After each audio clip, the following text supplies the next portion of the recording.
요한복음 12장 1절부터 잘 살펴보면은, 그럼 요한복음은 1장부터 12장까지는 표적의 책입니다. 이것은 십자가로 향하는 어떤 표지판 같습니다. 이 표적은 기적과 이적이 아니고 십자가로 향하여 가는 나침반 같은 역할, 표지판, 어떤 방향을 향하고 있는 표지판. 12장까지는 거의 표적의 책, 13장부터는 영광의 책입니다. 영광의 책. 공간복음에서는 이것을 십자가와 부활로 나타냈지만 요한은 영광으로 표현했습니다. 영광. 그러면 영광이란 무엇이냐? 하나님의 그 계획에 눈이 떠여서 하나님의 뜻을 이 세상에 흘려보내고 전하는 것, 그 사명을 감당하는 것, 소명을 감당하는 것, 그것을 하는 것입니다. 그러면 영광 돌린다 하는 것은 그 소명을 잘 감당할 때 하나님이 영광 받으시는 것입니다. 12장 이제는 표적의 책 마무리입니다. 1절에 보면은 유월절 엿새 전에, 유월절이 뭡니까? 구약의 배경을 보면은 400년 동안 노예 생활을 했지 않습니까? 이스라엘 백성들이 400년 노예 생활을 했다는 것은 바보라는 거예요. 시킨 대로 하는 거. 그래서 그 어린 양의 죽음의 기초로 그들은 홍해바다를 건너잖아요. 좌우임문설주의 피를 바르는 사람들은 전부 다 죽음이 넘어갔지만 애굽에는 모든 것이 장자는 다 죽었잖아요. 요한복음 12장 2절에 보면 거기서 예수를 위하여 잔치할세, 예수를 위하여 잔치한다고 그랬어요. 그러면 요한복음 2장에 가나 혼인잔치가 첫 표적이잖아요. 첫 표적에서 여기서 또 예수를 위하여 잔치하는 거예요. 예수를 위하여. 가나 혼인잔치 시작해서 잔치로 끝나요. 그럼 계시록에 어린 양의 혼인잔치로 또 끝나는 게 나오죠. 근데 6월절 엿새 전에 열었어요. 그러면 엿새 후에는 예수님 어떻게 해요? 십자가에 죽으시잖아요. 6월절 어린 양을 잡아서 피 바르잖아요. 출애굽기 12장이 나오잖아요. 그러면 6월절 엿새 전이니까 이제는 예수님이 엿새 후에 십자가에 죽으시는, 피 흘리시는 하나님의 어린 양인 거예요. 구약에 나오는 여자의 후손이 그대로 말씀대로 이루어지는 역사적인 사건이란 말이에요. 항상 예수님이 다니는 곳을 보면은 예루살렘으로 향해 갈 때 베다니, 벳바게, 감난산 주로 이런 것을 많이 사용했어요. 베다니도 슬픔 많은 땅이에요. 나사로가 문둥병이었잖아요. 그들이 모여 사는 어떤 그런 마을, 슬픔 많은 땅. 항상 예수님은 갈릴리, 정말 소외받고 어둠의 땅, 가난하고 이런 것을 많이 찾아다녔어요. 베다니에 이르시니 이곳은 예수께서 죽은 자 가운데 살아나신 나사로가 있는 곳이라. 나사로가 죽은 자 가운데서 다시 살아났어요. 예수를 믿는다는 것은 반드시 죽은 자 가운데서 다시 살아난 부활의 생명이에요. 그러면 우리가 믿습니다 하면 부활합니까? 아니에요. 반드시 물과 성령으로 거듭나야 되고 세상에 대해서, 자기에 대해서 반드시 십자가에서 못 박혀야 돼요. 정말 못 박히고 이제는 새 생명, 그리스도가 살아야 되는 거예요. 그럼 나사로는 이제는 다시 살아나서, 나사로는 어떻게 해요? 새 생명 가운데 사는 나사로가 됐겠죠. 2절에 보면은 거기서 예수를 위하여 잔치할세, 마르다는 일을 하고 나사로는 예수와 함께 앉은 자 중에 있더라. 우리가 마르다와 마리아를 주로 얘기를 많이 하죠. 마리아는 말씀을 택하고 마르다는 분주하다고 그러는데, 그러면 마르다가 없으면 밥은 누가 해요? 그래서 그렇게 보면 안 되고 우선순위, 우리가 말씀과 기도에 따라갈 때 무엇을 하든지 죽게 하고 무엇을 하든지 하나님께 하듯이 하고, 그리고 자기를 나타내기 위해서 하면 안 되는 게 있잖아요.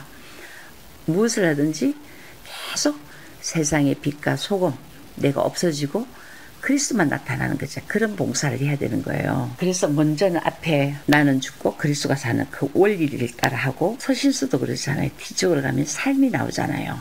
봉사 나오잖아요. 봉사할 때 많이 볼 수 있죠. 자기를 위해서 하는지, 하나님 위해서 하는지, 자기를 나타나기 위해서 하는지, 정말 다른 사람의 유익을 위해서 하는지 봉사할 때 볼 수 있잖아요. 우리가 그런 걸 자꾸 훈련해야 돼요. 자기를 안 나타내는 거. 세상에는 두 가지 영광이 있어요. 사람의 영광이 있고 하나님의 영광이 있어요. 근데 사람들은 사람의 영광을 더 사랑해요. 요한복음 12장의 43절, 그들은 사람의 영광을 하나님의 영광보다 더 사랑하였다. 정말 하나님의 영광을 사랑하는 것은 오직 그리스도를 통해서만 받으시는 것. 그리스도가 뭐예요? 진리와 함께하고 자기 유익을 구하지 않잖아요.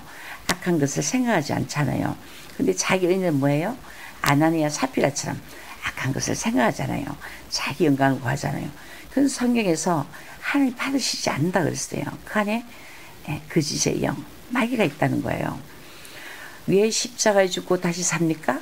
세상의 영, 마귀는 쫓아내고, 그리스도를 믿는 것은 하나님의 영, 그리스도의 영, 성령의 사람이 되기 위해서 난 날마다 부인되면서 세상의 영은 쫓아내고 예수 그리스도를 죽은 자가 살리신 그를 믿을 때, 고린도전서 12장 13절에 성령이 예부로부터 들어오잖아요. 그러면서 날마다 죽고 사단 쫓아내고 그리스도 내 안에 살고 할 때 우리는 성령의 사람을 계속 유지하면서 갈 수 있어요. 나사로가 11장에서는 죽어 있었던 상태예요. 근데 지금은 향료 냄새가 가득한 집에 있는 거예요. 11장에서 뭐예요? 썩은 냄새 나는, 사망의 냄새 나는 나사로. 이제는 예수와 함께 있는 거예요. 우리가 그리스도와 함께 다시 살면 어떻게 해요? 주님과 함께 식사하는 거예요.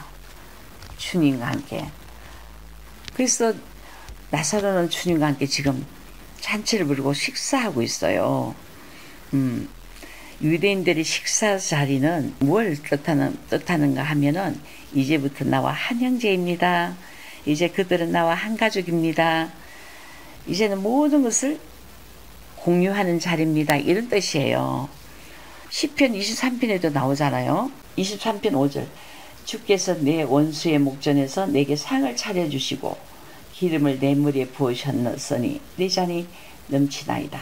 내 원수의 목전에서 내게 상을 차려주신, 이 상이 뭐 트로피가 아니에요. 테이블이에요, 테이블. 이거는 이제는 나와 한 가족이 되었다는 거. 예수님과 나사로는 한 테이블에서 식사를 하는 가족이란 말이에요. 우리가 그리스도 안에 들어가면 주님은 우리의 큰형님, 우리는 동생이잖아요. 그래서 예수님이 부활하시고 나서 내 아버지, 곧 너희 아버지, 마리아에게 그랬죠. 이제는 그 제자들이 내 형제들에게, 단어가 바뀌었어요. 여러분, 부활은 너무 다른 거예요.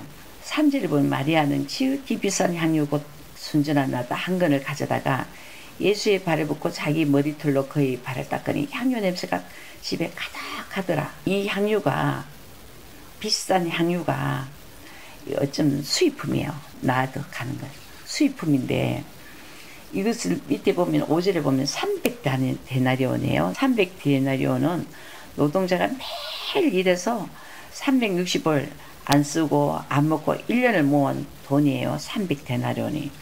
이거를 있잖아요. 이 마리아가 예수님의 발에 딱 붙는데, 3절에 마리아는 지극히 비싼 향유 곧 순전한 나다 한 건을 가져다가 예수의 발에 붓고, 어떤 데는 머리에 붓고 여기서는 발에 붓고, 그게 너무 의미를 두지 않아도 돼요. 왜냐하면 머리에 부으니까 팔에 내려갔겠죠. 그는 사복음서에서 그때 보는 그 마태의 시각과 뭐 다들 자기 시각으로 말을 한 거예요. 그래서 머리에 부어서 팔이 흘러갔겠죠. 히브리인들의 여자들의 머리는 가장 고귀한 거거든요. 그런데 당시 발을 닦는 자는 종뿐이에요. 노예. 근데 마리아는 스스로 종이 되고자 했어요.